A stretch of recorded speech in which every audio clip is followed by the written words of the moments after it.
Assalamualaikum warahmatullahi wabarakatuh. Perkenalkan, nama saya Siti Rifani Srinavane dengan NIM 421311104 dari kelas PSPM 2021C. Nah, di sini saya akan membahas suatu soal dengan menggunakan aplikasi Kabri 3D.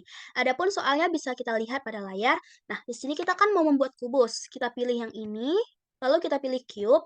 Nah, kita tekan, kita klik di bidang alasnya.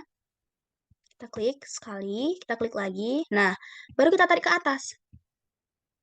Nah, nih, sudah ada kubusnya. Ini awalnya ukurannya kita bebaskan, lalu kita klik tanda panah.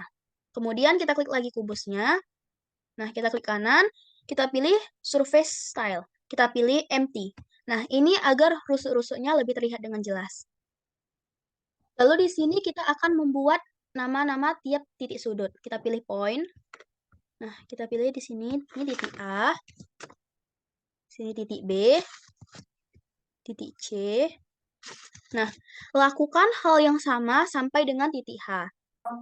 Lalu untuk menentukan setiap sisinya 4 cm, kita pilih cm ini, lalu kita pilih dari titik A ke titik E, titik A ke titik E. Nah, di sini terlihat bahwa masih 5,1 cm.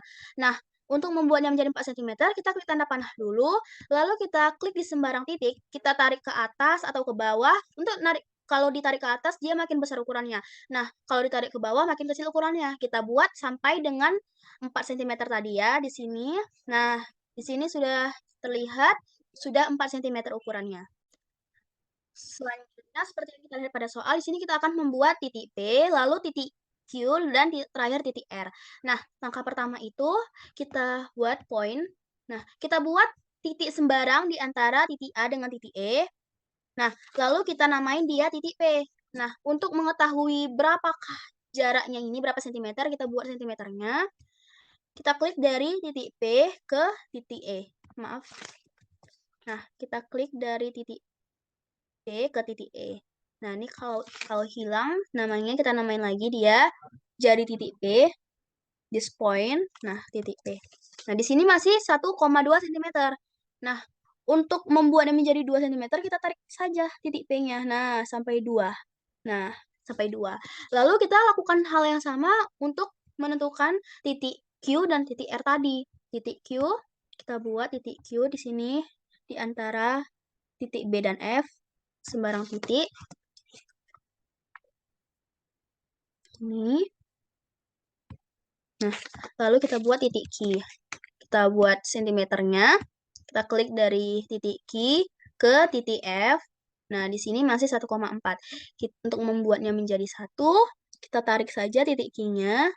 Nah, di sini sudah 1 cm. Kita lakukan hal yang sama untuk membuat titik R tadi.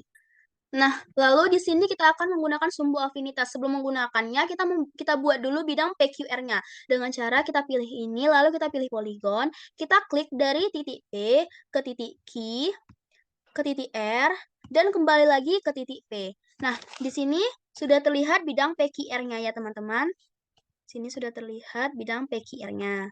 Nah, selanjutnya, lalu di sini kita akan membuat sumbu afinitas yang pertama. Kita pilih ini, kita pilih line, kita klik dari titik A ke titik B. Nah, ini merupakan sumbu afinitas yang pertama. Lalu kita buat lagi dari titik P ke titik Q.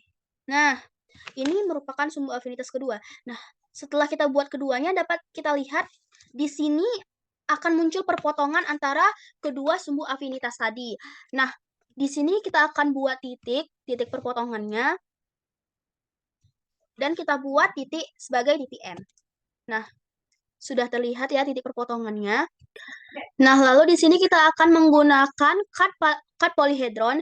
Nah, kita pilih ini, lalu kita pilih cut polyhedron. Nah, lalu kita klik bidang PQR tadi, kemudian kita klik lagi kubusnya. Nih, sampai muncul bacaan this cube. Di sini ya. Nih. Nah, kalau sudah kita klik, di sini akan muncul, akan terlihat perpotongan antara kubus dan bidang tadi. Perpotongan antara bidang PQR dengan kubus. Nah, sekian pemaparan video dari saya. Semoga bermanfaat untuk kita semua. Wassalamualaikum warahmatullahi wabarakatuh.